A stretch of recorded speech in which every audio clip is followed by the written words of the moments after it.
오늘 말씀은 히브리서 저자는 오늘 말씀을 통해 고난과 어려움 가운데, 그리고 이제 옛 구습이죠. 율법으로 돌아가야 하나 망설이는 유대 그리스도인들에게 우리가 나아가야 할 곳은 유대교, 율법을 다시 지키는 그 삶으로 돌아가는 것이 아니라 하나님이 주시는 안식의 삶으로 나아가야 함을 설명해 주고 있습니다. 우리 히브리서 4장 3절 함께 읽어보겠습니다. 히브리서 4장 3절입니다. 이미 믿는 우리들은 저 안식에 들어가는도다. 그가 말씀하신 바와 같으니 내가 노하여 맹세한 바와 같이 그들이 내 안식에 들어오지 못하리라 하셨다 하였으나 세상을 창조할 때부터 그 일이 이루어졌느니라. 자, 이미 믿는 우리들은 저 안식에 들어갔다고 말씀하시고 계세요. 하나님은 세상을 창조하시고 모든 일을 마치시고 안식에 들어가셨습니다. 그리고 하나님을 믿는 믿음으로 성도도 안식으로 초청하셨죠. 안식은 하나님의 섭리이자 하나님의 백성에게 주시는 하나님의 선물입니다. 그런데 인간이 불순종함으로 그 하나님의 초대에, 하나님의 안식이라는 초대에 들어가지 못했음을 말해주고 있습니다. 하나님은 하나님의 백성을 참 평안, 참 안식, 참 쉼으로 우리를 초대하시는 분이십니다. 우리 10절 함께 읽어보겠습니다. 함께 읽겠습니다. 이미 그의 안식에 들어간 자는 하나님이 자기의 일을 쉬심과 같이 그도 자기의 일을 쉬느니라. 자, 안식이란 하나님 앞에서, 하나님 안에서 쉼을 누리는 것을 말해주고 있습니다. 단지 아무것도 안 하는 것이 아니라 하나님의 말씀에 순종함으로 하나님께 나아가, 그러니까 이 관계적인 거죠. 하나님과 바른 관계 속에서 하나님과 함께하는 것이 행복하고 즐겁고, 그 하나님의 사랑이 내 안에 공급될 때 진짜 나를 사랑해 주시는 그 은혜 때문에 내 마음이 따뜻해지고 기뻐지고, 뭔가 세상의 근심 걱정이 내려놓아지고 죄와는 멀어진 그런 하나님이 말씀하시는 참 안식, 이것은 하나님과 바른 관계 속에서만 가능합니다. 하나님 앞에 내 죄의 문제가 해결되지 않으면 아무리 하나님 앞에 나아간다 한들 하나님 앞에 있는 것이 불편할 뿐이죠. 인간이 죄를 짓고 하나님의 낯을 피하여 숨었듯이 하나님 앞에 우리의 죄의 문제가 해결되고, 내가 하나님 앞에, 하나님이 보시기에, 그리고 내가 스스로도 하나님 앞에 나아갈 때 떳떳해야만, 하나님 앞에 불편한 마음이 없어야만 참 안식이 우리에게 이루어질 수 있죠. 저희 자녀들이 저에게 뭔가 불편한 것이 있다면 저와 함께 하고 있는 그 시간이 뭔가 아빠가 알까봐 두려워하고, 뭔가 아빠와 함께하는 그 두려움 속에서 혼날까봐 걱정한, 이걸 아빠가 나 지금 나 잘해주는데 이걸 아빠가 알면 나한테 혼을 낼 텐데 라고 하는 그 두려움이 인간에게 있듯이, 우리가 하나님 앞에 죄의 문제가 해결되지 않으면 아무리 하나님 앞에 나아간다 한들 하나님 앞에서 참 안식을 얻을 수 없을 것입니다.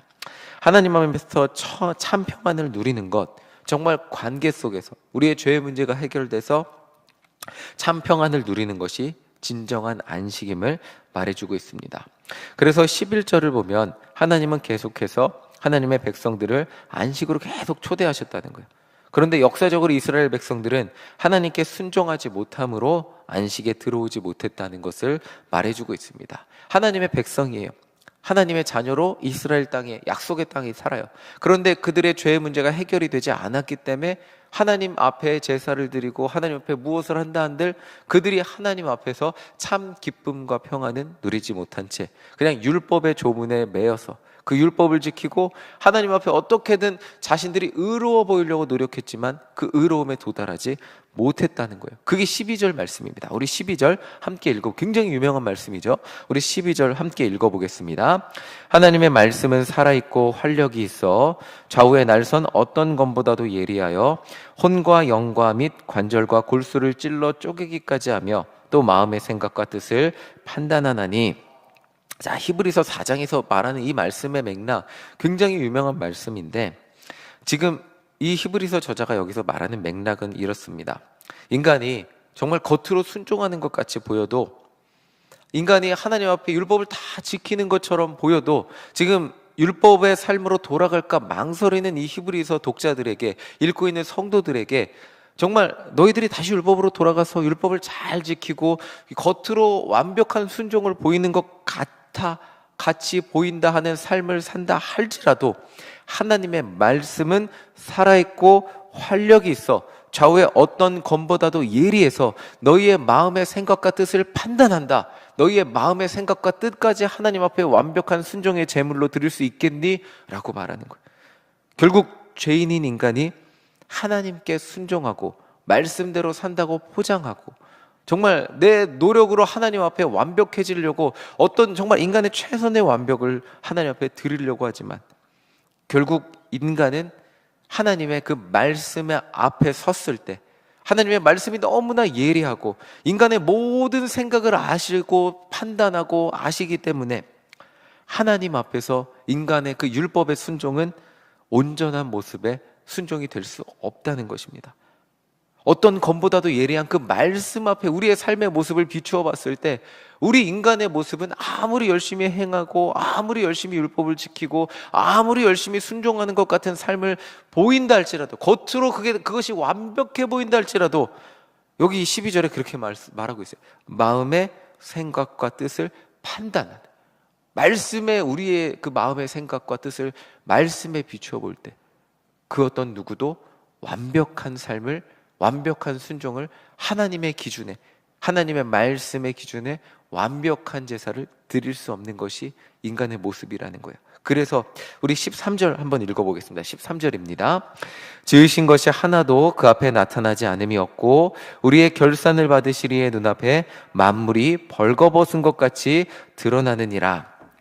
지으신 것이 하나도 그 앞에 하나님의 말씀에 비춰볼 때 그 속살이 보이지 않을 것이 없다. 우리의 속마음이 겉으로 깨끗해 보인다 할지라도 하나님 앞에는 숨길 수 있는 게 아무것도 없어요. 우리의 결산, 우리 삶의 결산을 받으실 그 하나님의 눈앞에 너무나 13절을 보면 너무나 부끄럽습니다. 만물이 벌거벗은 것 같이 드러나느니라. 아무리 내가 숨기고 아무리 내가 그 행동으로 내 삶을 포장하고 내 생각을 포장하고 내 까만 속마음을 내 말로 포장하고 내 행함으로 포장하고 내 어떤 것으로 포장한다 할지라도 하나님의 말씀에 비춰볼 때 우리는 벌거벗은 것 같이 내 까만 속마음이 드러날 수밖에 없는 것이 인간이라는 거예요. 죄인인 인간이 의로우신 하나님의 말씀의 기준에 맞춰서 그 순종으로 하나님의 참 안식과 평안에 나아갈 수 없다고 히브리서 저자는 오늘 우리에게 말해주고 있어요. 하나님은 계속해서 우리를 안식으로 초대하고 계세요. 그런데 우리가 그 안식에 나아가기 위해서는 하나님의 말씀의 기준, 그 기준을 순종함으로 통과해야 돼요. 그게 율법을 온전히 지키는 거예요. 근데 겉으로만 지키는 것으로 충분한 게 아니래요. 우리의 마음과 뜻과 정성, 이 모든 것이 하나님 앞에 순종함으로 무릎 꿇고 하나님을 사랑하고 주 너희 하나님을 사랑하고 내 이웃을 내 몸과 같이 사랑해야 돼요. 그게 하나님이 우리에게 주신 말씀인데 죄인인 인간은 하나님의 말씀에 언뜻 보면 순종하는 것 같이 보일 수 있지만 율법이라는 기준에 맞추어 사는 것 같이 보일 수 있겠지만 그것은 겉모습일 뿐이고 하나님의 예리한 말씀에 그 기준에 비추어 볼 때 이 세상 그 누구도 그 말씀의 기준을 통과하지 못하고 안식에 나아가지 못한다. 안식에 이르지 못한다. 결국 그 율법의 행함에 그 덫에 걸려 살아가게 된다는 그 삶을 말해주고 있어요. 그래서 14절에서 이렇게 말하는 거예요. 우리 14절 함께 읽어보겠습니다. 14절입니다. 그러므로 우리에게 큰 대제사장이 계시니 승천하시니 곧 하나님의 아들 예수시라. 우리가 믿는 도리를 굳게 잡을지어다. 여기 그러므로가 나와 있어요. 우리가 행함으로 그 순종을 온전히 행함으로 할 수 없고 그리고 그렇게 하나님의 안식에 나아갈 수 없으니까 그러므로 우리는 누구도 우리의 행함으로 하나님 앞에 완벽히 순종하며 나아갈 수 없습니다. 그러므로 그 어떤 인간의 율법의 기준으로 하나님께 온전히 순종하지 못하고 있으므로 그러므로 우리가 하나님이 부르시는 참 평안, 참 안식에 나아가기 위해서는 우리에게 주신 큰 대제사장 그분을 의지하며 나아가야 합니다. 하나님의 순종에 하나님의 안식에 나아가기 위해서는 하나님이 우리에게 보내주신 대제사장 예수 그리스도를 믿는 믿음으로 나아가야 합니다. 이것이 올바른 순종입니다 라고 말해주는 것이 14절입니다. 우리가 하나님의 부르심을 따라 안식으로 나아갈 수 있는 참 평안으로 나아갈 수 있는 비결은 율법으로 돌아가서 율법에 매여 인간의 노력으로 하나님의 말씀의 기준을 통과해 보려고 아둥바둥 노력으로 그렇게 노력하러 살아가다가 죄인인 인간의 한계로 인해 말씀의 기준을 넘지 못하는 그런 삶을 살아가는, 그냥 끝없이 인간의 행함과 뭐 이런 아둥바둥 이 쳇바퀴 돌듯 그 악순환을 인간은 그렇게 살아가는 그 삶이 끝일 수밖에 없는데, 그것이 아니라 이제 하나님이 새로운 삶을 예비해 놓으셨다는 거예요. 우리를 위해 희생 제물이 되시고 부활하셔서 희생 제사를 드리고 계신 대제사장 예수 그리스도를 의지해서 하나님이 우리를 부르시는 참 평안, 참 안식에 나아가야 한다고 말해주고 있습니다. 그래서 우리가 붙잡아야 할 것은 우리의 행함이 아닙니다. 이 히브리에서 계속 율법으로 돌아가고 내 뭔가 인간이 해야 된다고 생각, 우리는 계속 그 뭔가 해야 된다는, 뭔가 하나님 앞에 뭔가 해야 하나님을 만족시 뭔가 해야 한다는 그 굴레 속에서 살아가는 그 인간이 정말 다시 돌아가야 하는 그 굴레 속에서 벗어나지 못하는 그 유대 그리스도인들에게 계속 말하는 거예요. 우리가 붙잡아야 할 것은 행함이 아닙니다. 우리가 붙잡아야 할 것은 스스로 제물이 되시고 부활하셔서 우리를 위해 대제사장이 되신 예수 그리스도, 그분을 붙잡을 때 우리가 성소에 담대히 나아갈 담력을 얻는 거예요. 우리 15절 함께 읽어보겠습니다. 함께 읽겠습니다. 우리에게 있는 대제사장은 우리의 연약함을 동정하지 못하시리가 아니요 모든 일에 우리와 똑같이 시험을 받으시니로되 죄는 없으시니라. 하나님의 말씀의 기준에 비추어 볼 때 우리의 노력만으로, 계속해서 말하는 거예요. 우리의 노력만으로 나아간다면 우리 연약함이 드러날 수밖에 없는 거예요. 근데 그 연약함을 동정해 주시는 분이 계세요. 인간의 몸으로 오셔서 연약함을 경험하시고, 그 연약함, 인간의 연약함의 끝판이 뭐냐면 죽음이에요. 모든 인간이 연약하기 때문에 죄의 싹슨 사망을 경험하게 돼 있는데, 예수님은 그 인간의 연약함의 끝판을 경험하시고 그 연약함의 끝판을 이겨내셨어요. 그게 부활이죠. 그래서 인간의 모든 인간의 연약함을 이겨내신 그 예수님, 우리와 똑같은 시험을 받으신 예수님, 그러나 이겨내셔서 희생의 제물이 되셨지만 우리를 위해 부활하시고 대제사장이 되신 예수님, 그 예수님이 우리의 연약함을 아시고 우리의 연약함을 덮어주시고 하나님이 부르시는 안식으로 나아갈 수 있도록 우리를 도우시고 계신다는 거예요. 자, 16절입니다. 그래서 결론이에요. 16절 함께 읽겠습니다. 그러므로 우리는 긍휼하심을 받고 때를 따라 돕는 은혜를 얻기 위하여 은혜의 보좌 앞에 담대히 나아갈 것이니라. 그래서 오늘 우리가 의지해야 될 것은 이전에 율법적인 삶이 아니에요. 이게 뭐 예수님 믿고 전도하지 않아도 돼요, 예수님 믿고 뭐 우리가 행한 착한 일, 이런 맥락이 아니에요. 우리는 당연히 구원받은 자로서 의로운 삶, 성화된 삶을 행함으로 살아가야 돼요. 근데 그것이 아니라 뭔가 내가 행함으로 하나님을 만족시키겠다는, 뭔가 행함으로 내가 구원의 열매를 얻겠다는, 내가 뭔가 하지 않으면 구원받지 못한다는 뭔가 이 율법주의적인 생각을 지금 말하고 있는 거예요. 그래서 오늘 우리가 의지해야 될 것은 이전에 뭔가 행함으로 하나님을 만족시키려는 그런 삶이 아니라 이제 내 모든 연약함을 아시고 연약함을 덮어주시고 하나님이 우리의 삶을 통해 만족하실 수 있는 단 하나의 방법은 예수님의 십자가 보혈을 의지해서 하나님 앞에 나아갈 때만 하나님이 죄인인 우리를 받아주시고 우리를 만족하시고 우리를 사랑의 품으로 안아주시고 참 평안과 안식을 누릴 수 있도록 인도해 하나님께 나아갈 수 있는 방법은 딱 하나밖에 없다는 거예요. 예수님의 십자가 보혈을 의지하는 것. 그래서 이렇게 16절에 말하는 거예요. 우리는 긍휼하심을 받는 거예요. 긍휼하심만이 내가 하나님께 나아갈 수 있는 방법이고, 때를 따라 돕는 은혜를 얻어야만 내가 하나님 앞에 기도할 수 있는 거예요.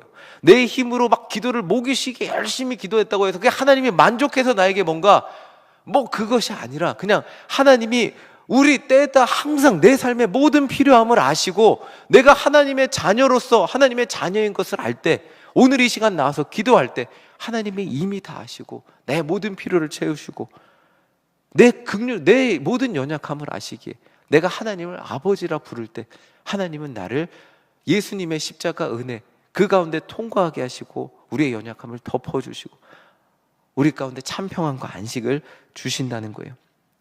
결론적으로 하나님의 말씀 앞에서 우리는 아무것도 숨길 수 없는, 하나님 앞에 민낯이 드러나면 아무것이 의로울 수 없는 죄인일 뿐입니다. 그러나 그 죄의 모습을 동정하시고 덮어주시는 그 예수 그리스도의 십자가를 의지해서 하나님이 부르시는 안식으로 나아갈 때, 오늘 이 시간 우리는 내 힘으로 기도하는 것 같지만, 내 힘으로 새벽 시간 나온 것 같지만, 내 힘으로 예수님을 믿고 한평생 신앙생활 한 것 같지만, 결국 예수님이 나를 도와주셔서 예수님의 십자가를 의지해서, 그리고 오늘 기도도 결국 예수 그리스도의 이름으로 기도할 수밖에 없다는 것입니다.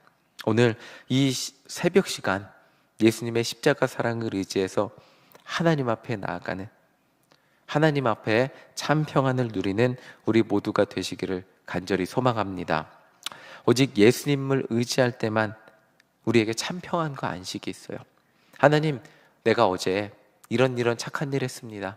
이런 일을 했습니다. 칭찬해 주세요 라고 말할 수 있겠죠. 그런데 그런 일을 보시고 하나님 기뻐하시겠죠. 그런데 하나님 앞에 말할 수 없는 제 안에 더러운 마음, 제 안에 더러운 입술, 더러운 행함도 그것보다 훨씬, 내가 그 조금 몇 가지 한 그 착한 일보다 하나님 앞에 의롭지 못한 말과 행동과 생각들이 훨씬 더 많음을 고백하게 됩니다. 하나님 앞에 죄가 있는데 제가 어떻게 나아갈 수 있을까요? 오늘도 죄인인 하나님 앞에 더러울 수밖에 없는 제 모습, 오늘도 저는 예수님의 십자가 보혈을 의지하며 예수님의 이름으로 기도할 수밖에 없는 은혜의 보좌 앞에, 그래서 은혜의 보좌라고 할 수밖에 없죠. 오늘도 하나님 앞에 하나님이 주시는 예수님의 십자가 그 은혜를 힘입어 나아가 기도합니다. 내 모든 죄를 정결케 하여 주시고 성령님 나와 동행하여 주셔서 하나님의 뜻과 계획을 깨닫게 하시고 그 하나님이 주시는 은혜와 안식 가운데 거하며 기도하는 자가 되게 하여 주시옵소서. 이 고백으로 오늘 새벽 시간 기도하는 우리 모두가 되시기를, 또 오늘 하루를 그렇게 하나님의 말씀, 하나님이 도우시는 예수님의 십자가 사랑을 의지하며 선한 입술, 선한 행함, 선한 발걸음으로 승리하는 우리 모두가 되시기를 간절히 소망합니다. 아멘.